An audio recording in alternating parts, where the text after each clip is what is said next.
Fala pessoal, quero saudar você com a graça e a paz do Senhor Jesus. Passando aqui para mais uma recapitulação da lição da Escola Sabatina, a última lição deste trimestre, a lição 14 da lição sobre Efésios. Nessa última lição foi de uma verdadeira imersão na carta aos Efésios. Nós recapitulamos na verdade todo o livro de Efésios que a gente estudou durante este trimestre. Essa semana a gente fez um grande resumão, cada dia da semana estudando um capítulo, nos aprofundando um pouco mais no tema que Paulo tratou na carta aos Efésios. Essa é a última lição desse trimestre. Na próxima semana já iniciamos, a partir do domingo, né? Ou melhor, do sábado, já iniciamos a lição do próximo trimestre, que é essa lição aqui, que vem tratando sobre missões. E o tema é Missão de Deus, Minha Missão. A missão de Deus é a minha missão, né? Então, iniciamos essa semana essa lição desse trimestre, né, a lição dos Efésios, a carta aos Efésios, e a partir de sábado iniciamos a lição Missão de Deus, Minha Missão, que é a lição que vai o último trimestre deste ano, vai até dezembro, e eu convido você a continuar aqui também, acompanhando o resumo da lição, que nós iremos estar postando toda semana, e convido você nesse momento a fazer uma breve oração para o estudo da lição. Oremos. Santo Deus e maravilhoso Pai, queremos te pedir nesse momento, ó Deus, que o Senhor nos abra o entendimento para poder compreender a Tua palavra através do estudo da lição da Escola Sabatina. Que o Senhor esteja conosco, que o Espírito Santo se faça presente nesse momento, iluminando cada coração que irá assistir esse vídeo, com a recapitulação da lição da Escola Sabatina. Perdoa os nossos pecados, permanece conosco em nome de Jesus. Amém. Bem, como eu falei, a lição dessa semana foi uma verdadeira imersão, na carta aos Efésios. Recapitulamos toda a carta aos Efésios nessa última lição. Foi uma lição abençoada. Quem estudou essa lição, com certeza, foi ricamente abençoado por Deus, porque cada dia da semana a gente lê um capítulo da carta aos Efésios e a lição trouxe alguns pontos muito importantes para a gente destacar e aplicar para a nossa vida. Na parte do domingo, como de costume, nós temos a introdução, né? O tema da lição de toda semana, que é Essência aos Efésios. A essência de Efésios, na verdade, é o tema da lição da semana. A essência de Efésios, a essência da carta aos Efésios. Temos o verso para memorizar, que se encontra lá em Efésios 2, verso do 8 ao 10, que eu creio ser o centro, né, o coração da carta aos Efésios, esses versículos. E assim, pela graça vocês são salvos mediante a fé. Isto não vem de vocês, é dom de Deus, não de obra para que ninguém se glorie, pois somos feituras deles, criados em Cristo Jesus para as boas obras, as quais Deus de antemão preparou para que andássemos nela. Né? Como eu falei, eu creio que esses versículos são o coração da carta aos Efésios. E quem sabe o coração de toda a Bíblia, porque exorta a salvação pela graça, mediante a fé em Cristo. Né? Nossa salvação não vem das obras, daquilo que fazemos para Cristo ou por meio de Cristo em nós. A salvação vem pelos méritos que Cristo nos garantiu na cruz do Calvário. Né? Mas eu acho interessante que no final do verso a gente vai abordar isso de maneira mais profunda, mais na frente da lição. Embora nós somos salvos pela graça, ele diz assim, no finalzinho, fomos criados em Cristo para as boas obras que Deus de antemão preparou para que andássemos nela. Ou seja, nós somos salvos pela graça, mas agora nós temos que andar em novidade de vida, andar praticando coisas novas, as boas obras que Deus de antemão preparou para que andássemos nela. A salvação é pela graça, mas as obras são o resultado da salvação. Não tem como eu dizer que sou salvo em Cristo e quando não produzo os frutos para a honra e glória do seu reino. Né? Então, se eu sou salvo pela graça, eu tenho que produzir frutos dignos de salvação. O próprio Jesus disse que a árvore que não dá fruto é cortada e lançada ao fogo. Né? Então, eu tenho que produzir frutos dignos dessa salvação que Cristo me garantiu na cruz do Calvário. Tiago chega a dizer assim, que a fé sem as obras, ela é morta. Então, se eu sou salvo, eu tenho que externar essa salvação para aqueles que estão à minha volta. Não que o que eu faça vá me salvar, mas o que eu faço é resultado da salvação que Cristo já me garantiu na cruz do Calvário. Na parte da introdução do sábado, a lição faz uma comparação que eu achei muito interessante da carta aos Efésios com uma roda gigante que se encontra em Londres, chamada London Eye, eu acho que esse é o nome. É uma roda gigante com cerca de 135 metros. E quando uma pessoa está nessa roda gigante, quando ela chega no seu topo, em cima do seu pico, de lá ele consegue ver todos os pontos turísticos da cidade de Londres. Todos os principais pontos turísticos da cidade de Londres, aquela pessoa que estiver nessa roda gigante, ela consegue ver. Ou seja, quem está nessa roda gigante em Londres, ela consegue ter uma visão panorâmica de toda a cidade. E a lição compara a carta aos Efésios como essa roda gigante. Ao estudar a carta aos Efésios, nós temos uma visão panorâmica de todo o plano da salvação que Cristo tem nos garantido por meio do seu sacrifício, que Deus tem nos garantido por meio do sacrifício de Cristo. Nós temos uma visão panorâmica de todo esse assunto. A lição chega a abordar de que ela não é a carta mais completa, nem a mais extensa, mas com certeza era uma das cartas mais belas de se estudar que Paulo já escreveu em todas as suas epístolas. E nos dá uma visão panorâmica de todo o plano da salvação que Deus tem nos garantido por meio de Cristo. Na parte de domingo, eu pretendo aqui, resumir toda a lição desse vídeo. Se por acaso eu ver que o vídeo vai ficar longo, eu vou encerrar e a gente faz outro vídeo para terminar o comentário, porque de fato essa semana o estudo foi bem profundo. Na parte do domingo, o tema é Somos abençoados em Cristo. E como eu falei, cada dia da semana, a gente vai... Cada dia da semana foi nos convidado a estudar um capítulo da Carta aos Efésios. Na parte do domingo, o capítulo que nós estudamos foi o capítulo 1, com o tema Somos abençoados em Cristo. E a lição traz o seguinte tópico, e a gente vai ler os tópicos da lição e vamos para o capítulo da Carta aos Efésios, para a gente extrair da Bíblia as lições que a palavra de Deus nos quer transmitir. A lição diz assim, em Efésios 1, do 13 ao 14, funciona como um mapa no gume da montanha que identifica os picos no horizonte à medida que Paulo nos indica nosso lugar abençoado na vastas paisagem do plano da salvação. Ou seja, Efésios do 1 ao 14 nos mostra a grande imensidão do plano da salvação que Cristo tem preparado, ou que Deus tem preparado em Cristo. E também nos mostra o lugar onde estamos, onde nos encontramos no plano da salvação, como somos salvos em Cristo. A redenção dos crentes reflete a iniciativa divina tomadas antes da fundação do mundo. Ou seja, nós vamos ver também, nós vamos ler já na Bíblia, que o plano da salvação, Deus não elaborou o plano da salvação após a entrada do pecado no mundo. Mas o plano da salvação já estava definido por Deus, pela Trindade, no conceito celestial, antes da fundação do mundo. Antes de Deus criar o ser humano, ele já tinha um plano definido para redimir a raça que viria a cair.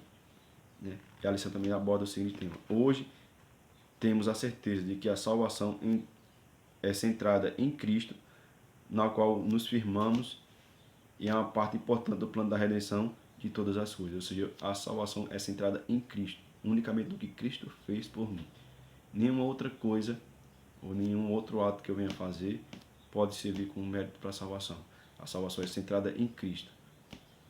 E nós vamos agora para a Bíblia, extrair da Bíblia as lições que esse capítulo nos traz. Eu não vou ler todo o capítulo, mas eu queria ler alguns versos com vocês, porque se for ler todo o capítulo, a gente vai ter que fazer aqui uma semana e não um vídeo comentando a lição. Teria que ser uma semana toda comentando a lição. Eu queria ler com vocês do versículo 1 até o versículo 5 do capítulo 1. Ou melhor, do versículo 3 até o versículo 5 do capítulo 1 da Carta aos Efésios, que diz assim: Bendito o Deus e Pai de nosso Senhor Jesus Cristo, que nos abençoou com toda sorte de bênçãos nas regiões celestiais em Cristo, assim como nos escolheu nele antes da fundação do mundo para sermos santos e irrepreensíveis perante ele em amor, e nos predestinou para ele para a adoção de filhos por meio de Jesus Cristo, segundo o beneplácito de sua vontade. E aqui eu queria abordar alguns pontos com vocês. A Bíblia, ela nos diz que, no versículo 4, que Deus nos escolheu antes da fundação do mundo.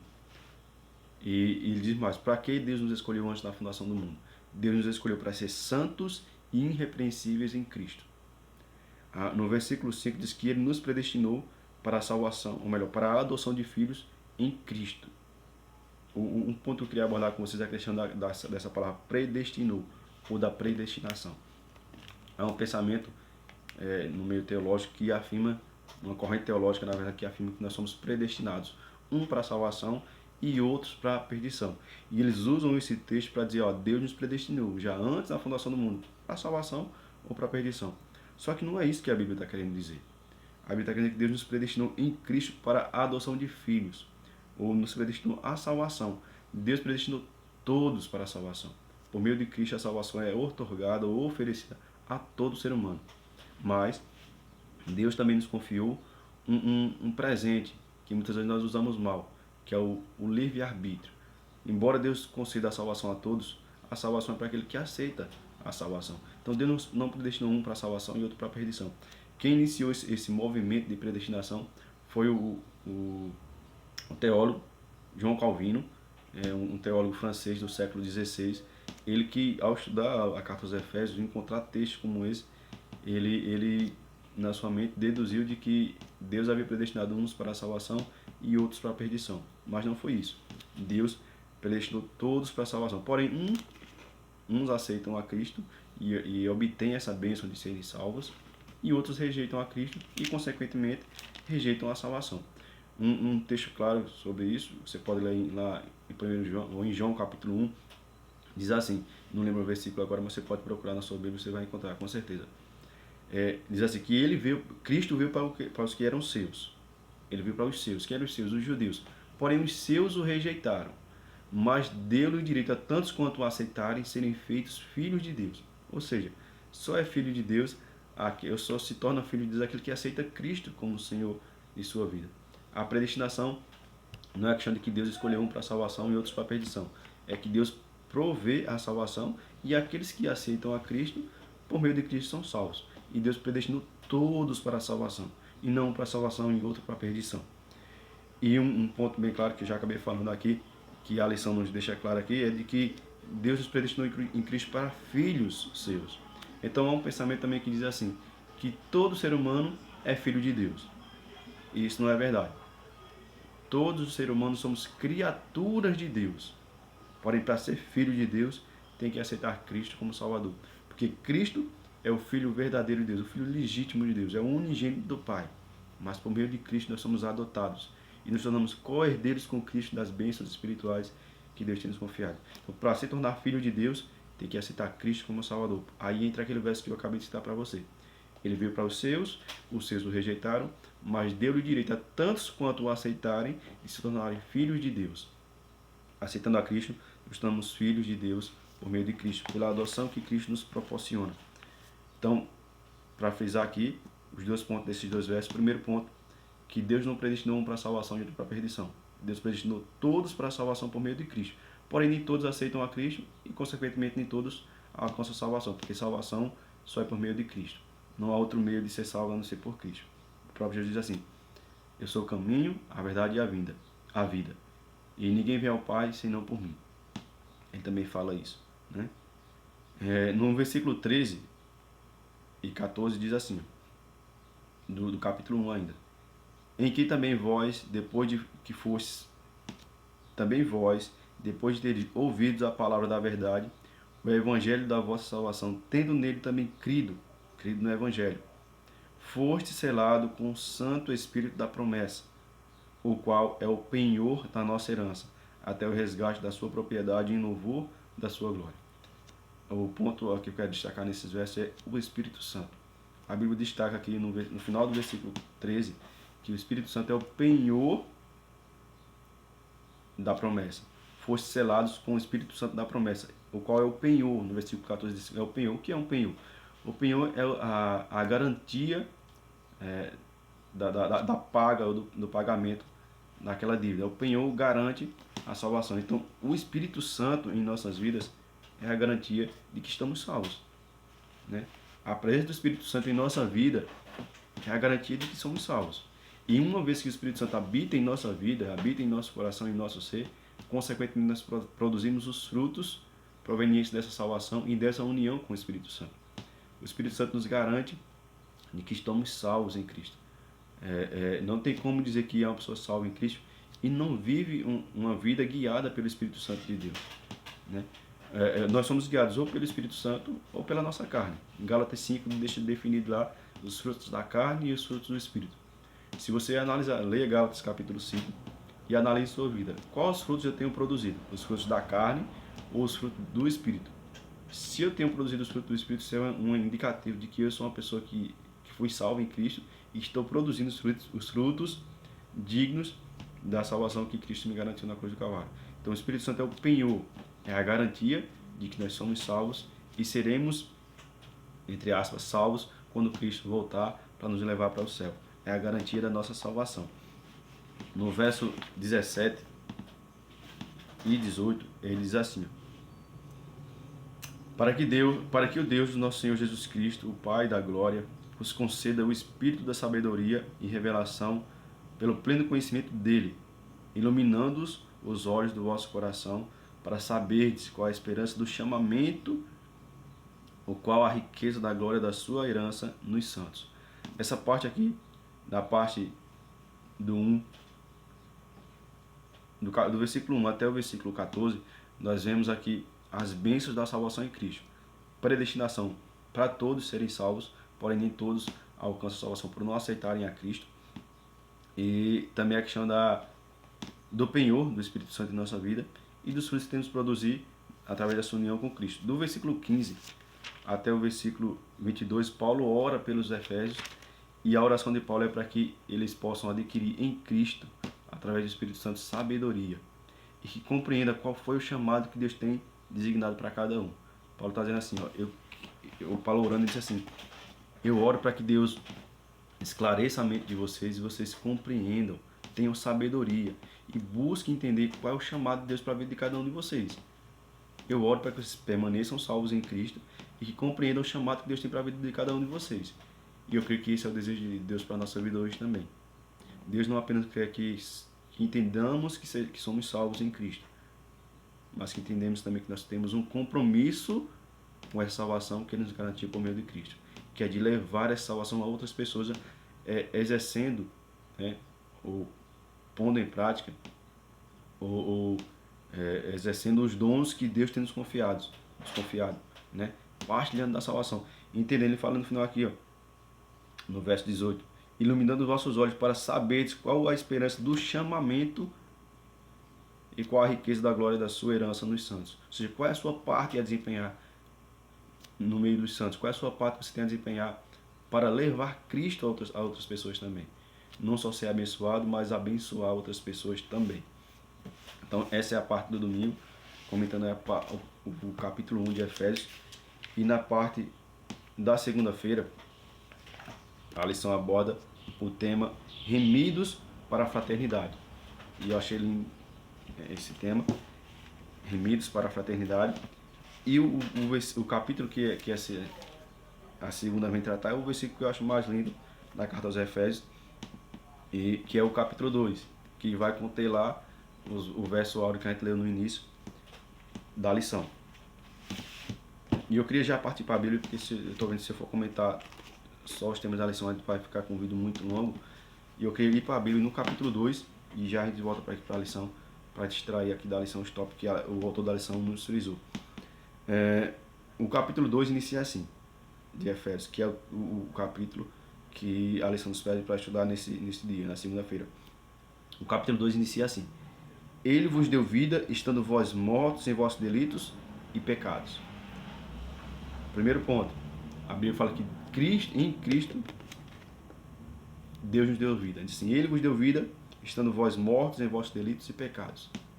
Ou seja, vida de verdade só existe em Cristo.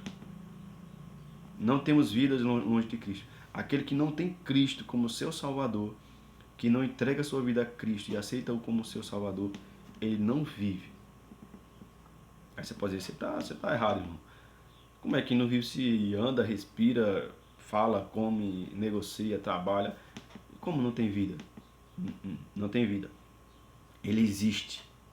Há uma diferença enorme entre existir, entre ser uma criatura que existe e uma pessoa que tem vida. Vida só em Cristo. Cristo é assim: eu sou o caminho, a verdade e a vida. Vida só em Cristo. Ele vos deu vida estando vós mortos em vossos delitos e pecados. Uma pessoa que vive afastada de Cristo, alienada de Cristo, na prática do pecado, abertamente ou deliberadamente, ele está morto com seus delitos e pecados. Porque vida é só com Cristo. Não há como ter vida longe de Cristo. Porque Cristo é o doador da vida. Vida só em Cristo. E só podemos dizer que vivemos quando estamos unidos em Cristo. E uma outra passagem, Cristo diz assim: eu sou a videira verdadeira e vós sois os ramos. E vocês, para terem vida, tem que estar ligado na videira. Não tem como um ramo ter vida fora da videira. Qualquer árvore, se você chegar numa árvore e cortar o galho daquela árvore, aquele galho vai secar e vai morrer e vai ter que se tornar fogo, ser queimado depois. Então, o primeiro verso de Efésios 2 nos deixa claro que vida só em Cristo. E longe de Cristo nós estamos mortos nos nossos delitos e pecados. Ainda que viva, ou melhor, ainda que respire, ainda que coma, que fale, que ande, não tem vida, existe. Está morto nos seus delitos e pecados, porque a vida, o doador da vida não faz parte dele. Então não tem vida. E aí no versículo 2 em diante nos deixa claro a situação daqueles que estão mortos, ainda que acham que estão vivos. Eu posso chamar uma ilustração aqui de zumbis, né? Zumbis espirituais. Estão andando, caminhando, mas estão mortos em seus pecados. A Bíblia fala assim, voltando no versículo 16, e vos deu vida estando vós mortos em vossos delitos e pecados, nos quais andaste outrora segundo o curso deste mundo, segundo o príncipe da potestade do ar, o espírito que agora atua nos filhos da desobediência, entre os quais todos nós andamos outrora. Paulo diz assim, eu também já estava morto, já estive morto, mas Deus também me deu vida juntamente com Cristo. Eu também andei outrora nesse caminho de morte, né? E os Efésios também andavam nesse caminho. Paulo disse, nós andávamos outrora nesse caminho, segundo as inclinações da nossa carne, fazendo a vontade da carne e dos pensamentos. E éramos, por natureza, filhos da ira. Olha aqui, mais uma vez, a Bíblia nos trazendo de que não tem como eu dizer que sou um filho de Deus quando eu vivo na prática do pecado, quando eu vivo pecando deliberadamente. Não tem como eu dizer que eu sou filho de Deus, eu sou filho da ira. Aqueles que vivem na prática do pecado deliberadamente, conforme Efésios capítulo 2 e o versículo 3, final do versículo 3, é filho da ira. Não é filho de Deus. Para ser filho de Deus, tem que nascer em Cristo. Tem que nascer de Cristo. Tem que aceitar Cristo como Salvador e se tornar filho de Deus. Do contrário, viver na prática do pecado, fazendo a vontade da carne, como ele fala assim, no final do verso 3, no verso 13, entre os quais também nós andamos outrora, segundo as inclinações da nossa carne, fazendo a vontade da nossa carne e dos pensamentos, e éramos por natureza filhos da ira, como também os demais. Aí o verso 4 ele diz assim, mas Deus, que veja que o verso maravilhoso, lindo, louvado seja Deus, mas Deus, sendo rico em misericórdia, por causa do grande amor que nos amou, estando nós mortos em nossos delitos e pecados, em nossos delitos na verdade, nos deu vida juntamente com Cristo. Vida só em Cristo. Longe de Cristo, nós somos mortos vivos, entre aspas, mortos vivos, se há como ser um morto vivo, né? Ele diz, ó, e ele nos deu vida juntamente com Cristo. Aí ele traz a primeira afirmação com relação à salvação, que vai nortear toda a carta aos Efésios. E ele nos deu vida juntamente com Cristo. Pela graça, vocês são salvos. Nós estávamos mortos, mas Deus, pelo grande amor que nos amou, pela sua graça, enviou Jesus Cristo a morrer na cruz do Calvário para nos garantir vida, e vida em abundância, conforme ele diz lá em João 10, versículo 10. O inimigo veio para matar, roubar e destruir, mas eu vim para que tenham vida e a tenham em abundância. E no versículo 8 em diante, Paulo exorta essa afirmação de que a salvação é pela graça, e tão somente pela graça, e nos traz os versos que a gente leu na introdução da lição, o versuário, que diz assim, porque pela graça sois salvos, mediante a fé, e isso não vem de vós, é dom de Deus. O que é um dom de Deus? É um presente. Por isso que se chama graça, né? A graça, a salvação é pela graça. Vamos terminar e eu vou comentar essa questão da graça. Isso não vem de vós, é dom de Deus, não de obra para que ninguém se glorie. Não é do que ninguém faça. Não é porque você é um pastor, não é porque você prega, dá estudo bíblico, enfim, não é por nada que você venha fazer. Não é porque você dá uma cesta básica, faz uma caridade para alguém que você é salvo. Não é pela devolução de dízimo de oferta, não é por nada. Eu já vi pessoas afirmarem aqui, na internet já assisti, já vi várias pregações, de pessoas que dizem assim, ó, se você não devolver dízimo e oferta, você vai para o inferno, você está perdido.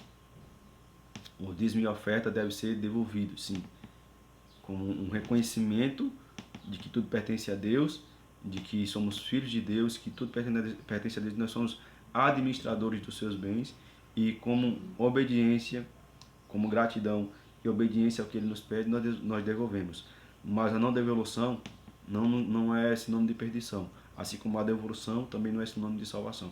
Do contrário, nós estaríamos anulando a graça ao afirmar que ao devolver sou salvo e ao não devolver estou perdido. A salvação é pela graça e unicamente pela graça no que Cristo fez por nós na cruz do Calvário. Pois somos feituras dele, verso 10, pois somos feituras dele, criados em Cristo Jesus para as boas obras, as quais Deus de antemão preparou para que andássemos nela. A salvação é pela graça. Pela graça. Embora seja pela graça, ela não foi de graça. Ela custou um alto preço. O preço do sangue do Filho de Deus. Né? A salvação é pela graça. Graça é um dom imerecido. Eu não mereço a salvação. Como Efésios 2 nos diz, nós éramos por natureza filhos da ira. Vivíamos segundo a nossa carne, fazendo a vontade da carne, na inclinação dos nossos pensamentos. E a Bíblia fala que o salário do pecado é a morte. Logo, se eu vivo na prática do pecado, o que é que eu mereço? A morte. Mas Deus, como ele inicia o verso 4, diz assim: mas Deus, sendo rico em misericórdia, pelo grande amor que nos amou, nos deu vida juntamente com Cristo. Né? Estando nós mortos nos nossos delitos e pecados, nos deu vida juntamente com Cristo. Pela graça, vocês são salvos. Então a salvação é pela graça, unicamente pela graça. E a lição aborda, na parte comentando sobre sobre o versículo 2, ele diz assim: Deus nos deu vida com Cristo. A ressurreição de Cristo é nossa ressurreição. Nos exortou, ou nos exaltou-nos com Cristo. A ascensão de Cristo é a garantia de que nós iremos herdar o céu, porque Cristo venceu por nós e está no céu nesse momento. Ele é o nosso céu. A coroação de Cristo é a nossa coroação. Assim como Cristo foi elevado ao céu e foi coroado, aqueles que permanecerem salvos em Cristo também receberão do próprio Cristo a coroa da salvação. Efésios 2, do 1 ao 10, ensina que vivemos unidos a Jesus. E Efésios 2, do 11 ao 22, ensina que vivemos unidos uns aos outros como parte de sua igreja. A morte de Jesus tem benefícios verticais, estabelecendo a relação com o crente e Deus, e horizontais, consolidando nossos relacionamentos com os outros. Ou seja, a cruz de Cristo, a salvação de Cristo, nos dá a garantia de ter um relacionamento com Deus, ou seja, um relacionamento vertical, o ser humano com Deus, e também o nosso relacionamento na horizontal, o ser humano com o ser humano, amando nosso próximo. Ou seja, resumindo o que Cristo falou, né? Amando a Deus sobre todas as coisas e ao próximo como a nós mesmos. Então, a cruz de Cristo nos dá essa possibilidade. Em Efésios 2, do 8 ao 10, atua na conversão de muitos. Atua na conversão de muitos. Martinho Lutero encontrou nesses versos a graça que conquistou o seu coração, descobrindo também a afirmação centrais para a reforma que ele estabeleceu, né, quando se levantou ali contra as heresias da igreja papal. E quais foram os pilares? A salvação vem pela fé somente, pela graça somente, por meio de Cristo somente, para a glória de Deus somente. Em 1738, 18 dias após a sua conversão, na rua de... tem o nome da cidade aqui, é um nome em inglês, eu não vou citar. Em Londres, John Wesley pregou na Universidade de Oxford, eu acho que esse é o nome, apresentando um grande clamor no coração, o manifesto de um novo movimento. E a mensagem dele era Efésios 2, verso 8. A salvação é pela graça, mediante a fé. Como eu falei, se for comentar todo esse vídeo, vai ficar muito longo esse vídeo. Então aqui nós comentamos a parte do sábado, do domingo e da segunda. Vou fazer um novo vídeo comentando da terça até sexta-feira. Espero que você acompanhe o próximo vídeo também, para que você possa compreender toda a lição dessa semana, que foi um estudo muito aprofundado sobre a carta aos Efésios. Mas eu queria destacar esses dois temas que nós lemos no capítulo 1 e no capítulo 2. No capítulo 1, nós somos predestinados para ser salvos. Deus não predestinou ninguém para a perdição. Todos somos predestinados para a salvação. Agora, eu, exercendo o meu livre-arbítrio, posso escolher salvação ou perdição. Resumindo, a salvação sempre vai ser no final uma questão de escolha. Cristo já nos garantiu a salvação ao morrer por nós na cruz. Agora eu e você escolhemos aceitar essa salvação ou rejeitar essa salvação. É uma escolha sua e minha. No capítulo 2, a palavra de Deus exorta claramente de que vida só em Cristo e a salvação é unicamente pela graça por meio do que Cristo fez por nós na cruz do Calvário. Que Deus abençoe a sua vida. Espero que você acompanhe o próximo vídeo. Se você já gostou dessa parte, desse comentário, convido você a deixar seu comentário aí abaixo sobre o que você acha da predestinação, se você crê em predestinação, se você não crê. Se você crê, como nós estudamos aqui, que Deus predestinou todos para a salvação, porém o ser humano escolhe a perdição. Deixe seu comentário aí. Também comente o que você acha da salvação pela graça em Cristo, né? De ser salvo pela graça e não pelo que você faz. Porque se formos salvos pelo que nós fizemos, irmãos, estaremos perdidos. Deixe seu comentário, deixe seu like. E se não é inscrito, se inscreve. E continue acompanhando os vídeos que nós iremos postar aqui com a recapitulação da lição. Aguardo você no próximo vídeo. Que Deus abençoe a sua vida. Em nome de Jesus.